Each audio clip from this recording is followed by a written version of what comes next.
Umaga sa inyo lahat, kami ang Group 2 sa AP10. Ang tema natin ngayon ay paano makakagawa ang isang kabataan ng livelihood program ayon sa likas na yaman na mayroon sa kanyang komunidad at nagpapabuti sa kalagayan ng tao at kapaligiran na ito. At ito ang ating tema sa vlog na ito, kaya panoorin ito mabuti para may matutunan kayong mabuti.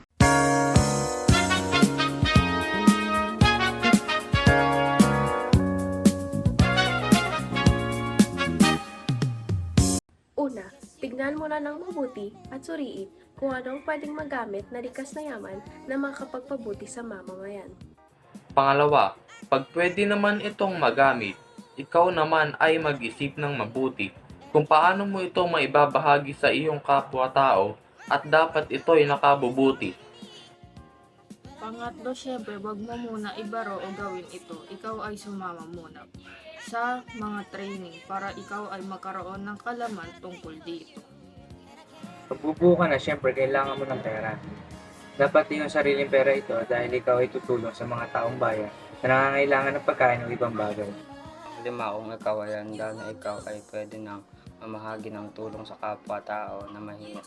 Kagaya ng pagkain at ang pinakamagandang opsyon ay isang feeding program ng papakain sa kanila.